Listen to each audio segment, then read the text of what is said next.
Welcome back to Finance Empire Real Life Stories. Before we begin today's story, I want you to imagine something for a second. Imagine waking up one morning feeling proud of yourself. You worked hard for years. You stayed late at the office while others went home. You answered emails on weekends, handled difficult clients, and pushed yourself harder than anyone noticed. Then one day, your boss calls you into the office and says the words you have been waiting to hear for years.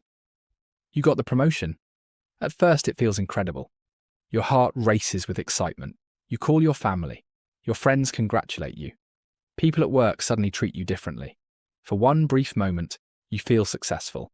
But then Monday arrives. Your inbox explodes with messages you don't understand.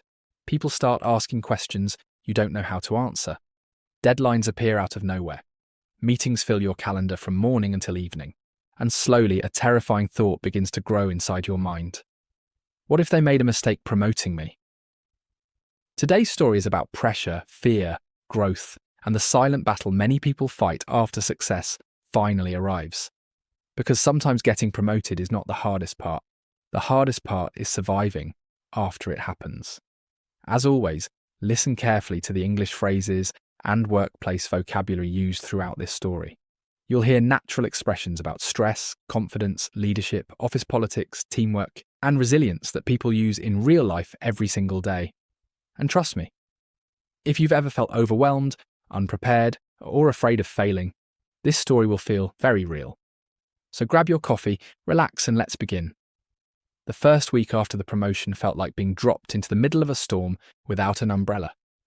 On Tuesday morning, you arrived earlier than usual, hoping to get ahead of the workload.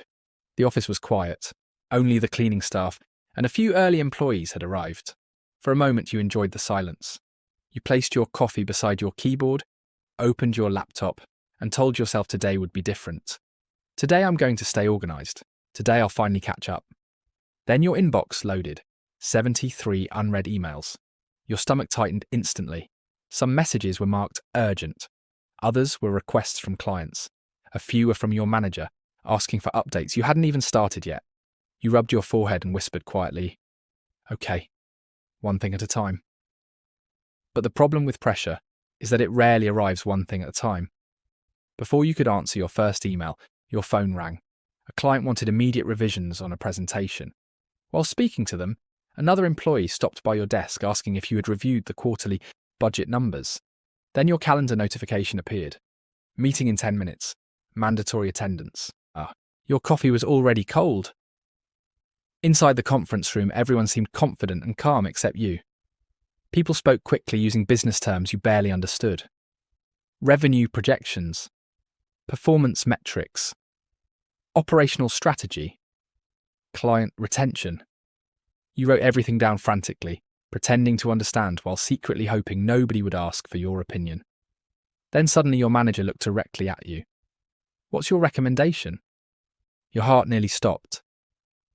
The room became painfully quiet. Every face turned toward you. Your brain scrambled for something intelligent to say.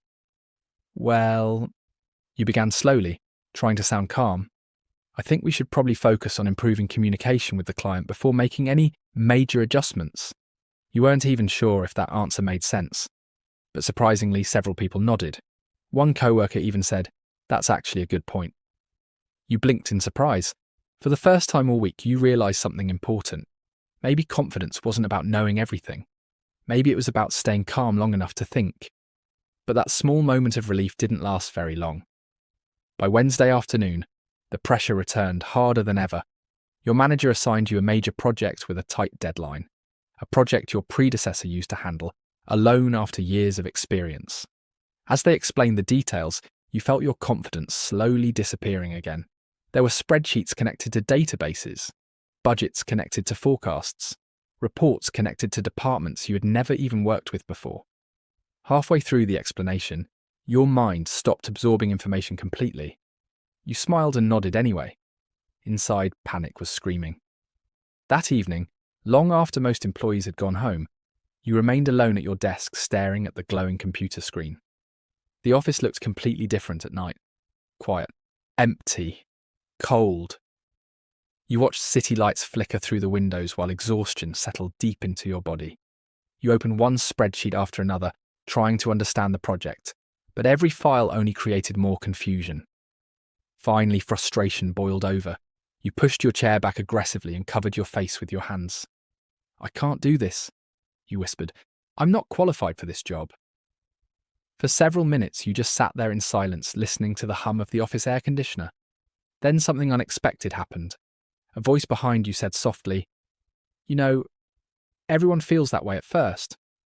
You looked up quickly. It was Daniel from accounting, one of the senior employees everyone respected. He placed a folder on your desk and smiled. "When I got promoted 5 years ago," he continued, "I spent 3 months convinced they were going to fire me." You stared at him in disbelief. "You?" you asked, "but you seem like you know everything." "Oh." Daniel laughed loudly. "That's because I've already made every mistake possible." For the next hour, he sat beside you explaining the project step by step, not in complicated business language, but in simple practical terms that finally made sense.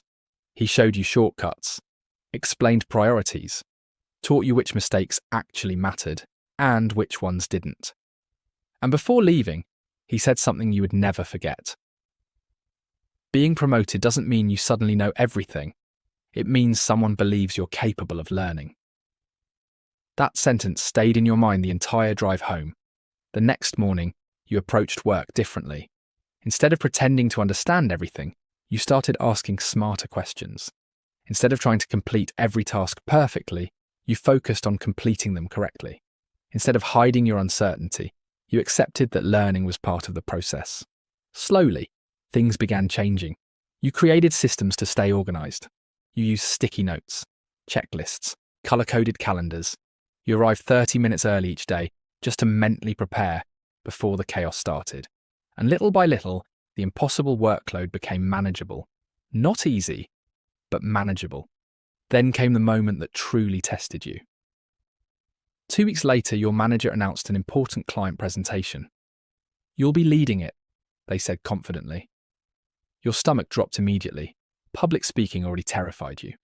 Now you were expected to represent the company in front of executives worth millions of dollars. For days, anxiety followed you everywhere. At home, you practiced the presentation repeatedly in front of the bathroom mirror. At work, you rehearsed quietly during lunch breaks.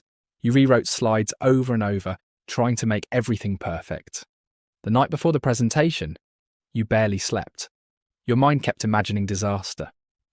What if I forget my words? What if they ask questions I can't answer? What if everyone realizes I have no idea what I'm doing? The next morning, your hands trembled while setting up the conference room. The clients arrived wearing expensive suits and confident smiles.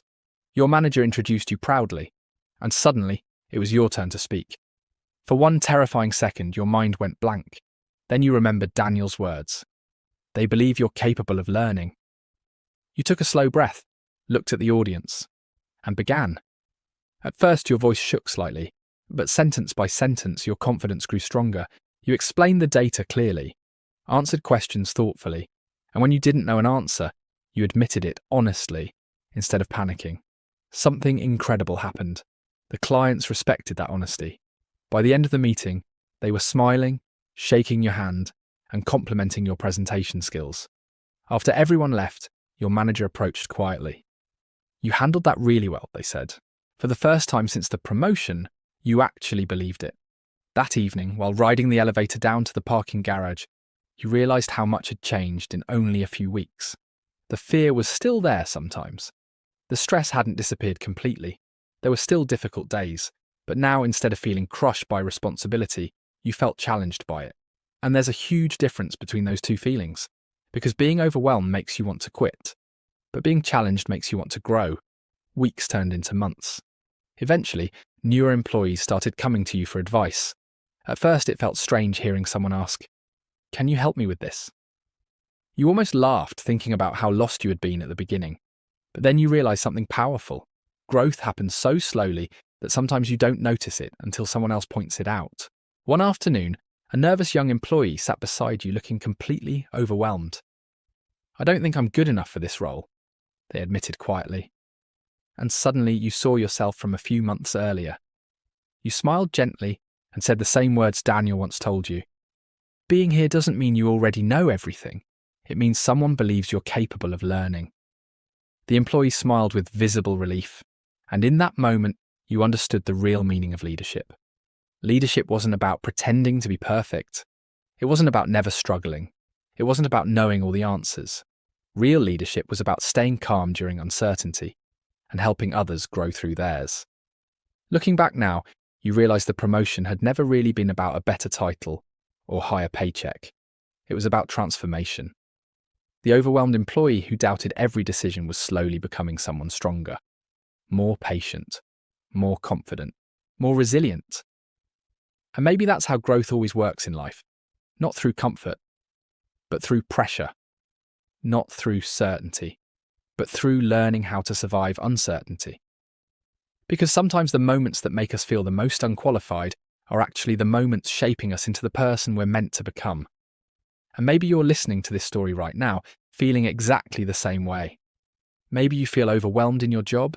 Maybe you feel behind everyone else. Maybe you're secretly afraid people will realize you don't have everything figured out. But let me tell you something important. Most successful people felt that way at some point. The difference is they kept going anyway. They learned, adapted, asked questions, made mistakes, improved slowly. And eventually, the role that once terrified them became natural. So if you're struggling right now, don't give up on yourself too early. Growth feels uncomfortable because you are becoming someone new. Thank you for spending this time with Finance Empire Real Life Stories. I hope this story helped you practice your English, while also reminding you that fear and growth often arrive together.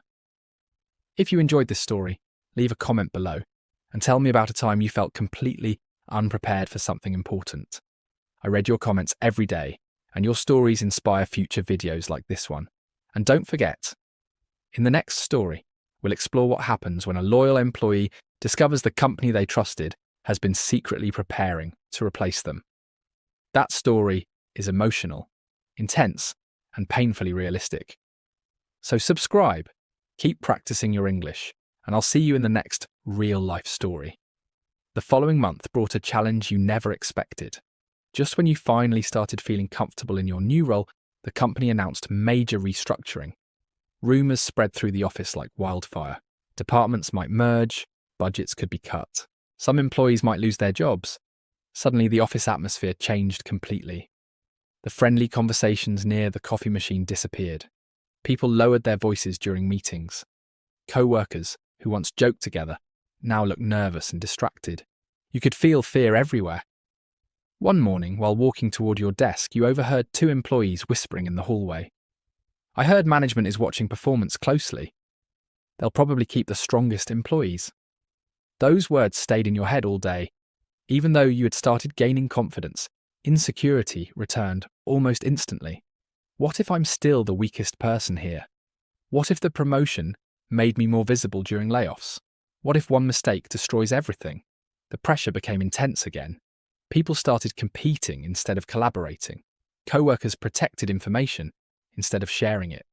Some employees even blamed others for mistakes just to protect themselves. For the first time, you saw the darker side of office life. One afternoon, your manager assigned your team a difficult project with an impossible deadline. Everyone in the room looked exhausted. "This project is critical," your manager explained seriously. "Upper management will be reviewing every detail carefully." Immediately, tension filled the room. As the meeting ended, several co-workers rushed back to their desks without speaking. Nobody wanted responsibility for a project that could fail. But surprisingly, something inside you stayed calm. A few months ago, this situation would have completely broken your confidence. Now, instead of panicking, you focused on solving the problem step by step.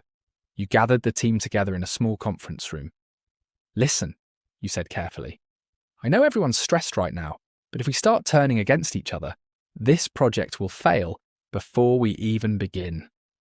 People looked at you quietly. One coworker sighed heavily. "We don't even have enough time to finish this properly."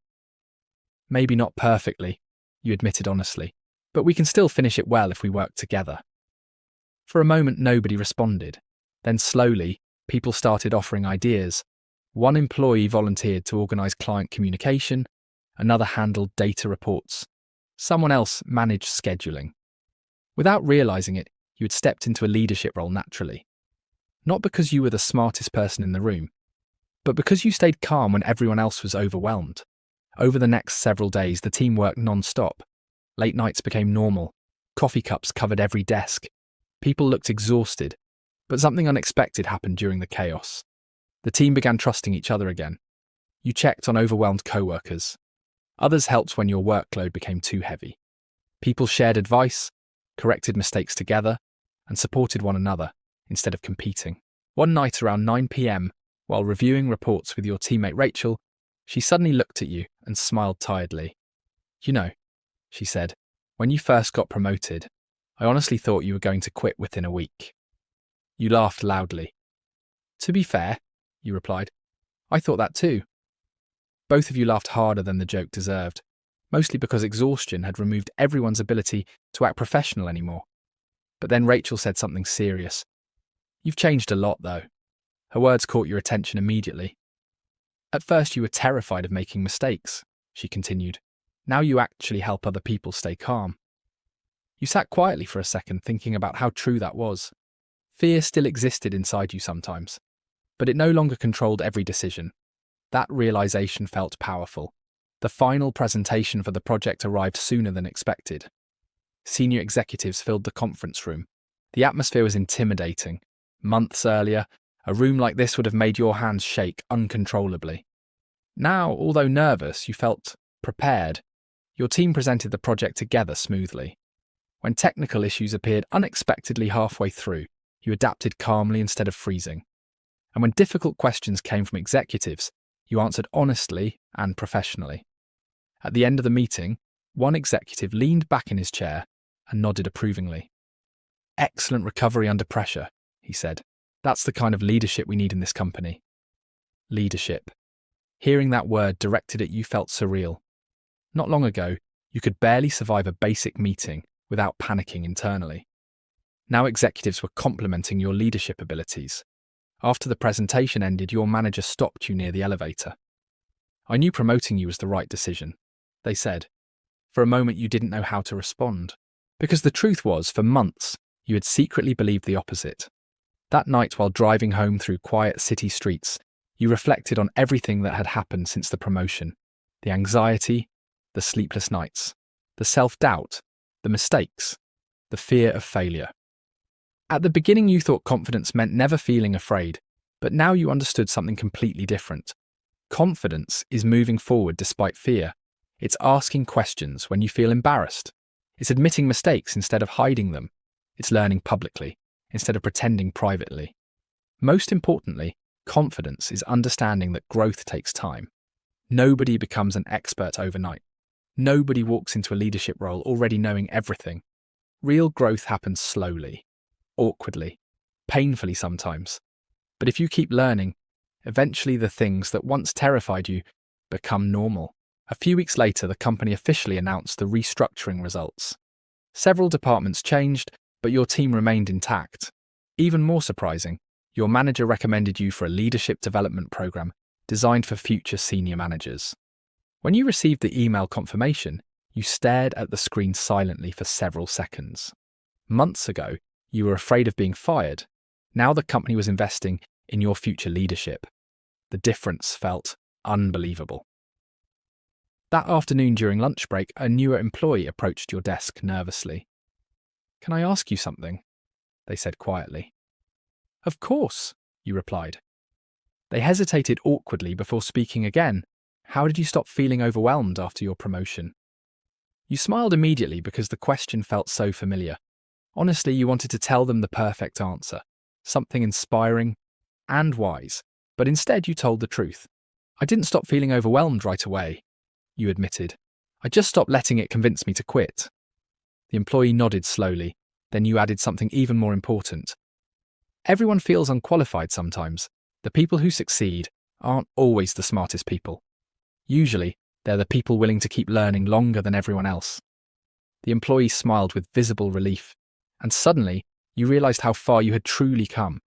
Not because of your title, not because of money, not because of praise from management, but because you had transformed internally. You had become someone capable of surviving uncertainty. And honestly, that skill matters far beyond the office. Life constantly puts people into situations they feel unprepared for. New jobs, relationships, parenthood, financial struggles, unexpected responsibility. Nobody feels fully ready for life's biggest challenges. People simply learn while moving forward. That's what resilience really is. Not perfection, not fearlessness, just the willingness to continue growing even when you feel uncertain. As Friday evening arrived, you shut down your computer and looked around the office quietly. Employees were laughing near the hallway again. The tension from restructuring had finally faded. For the first time since the promotion, the office no longer felt like a battlefield. It felt like a place where you belonged. And deep down, you finally believed something you couldn't believe months earlier. You earned your place here. Not because you were perfect, but because you refused to give up on yourself during the hardest moments. Thank you for joining Finance Empire Real Life Stories once again. I hope this story helped you improve your English, while also reminding you that growth is uncomfortable for everyone, even successful people. If this story connected with you, leave a comment below and tell me about a moment when you felt completely overwhelmed but kept going anyway. Your stories inspire this channel every single day. And in the next real-life story, we'll explore what happens when a trusted employee discovers their closest coworker has secretly been sabotaging their career for months behind their back. That story is emotional, intense, and full of powerful workplace lessons you won't want to miss. Until next time, keep practicing your English, keep growing, and remember this: sometimes the most powerful thing you can do is continue moving forward, even when you feel unqualified.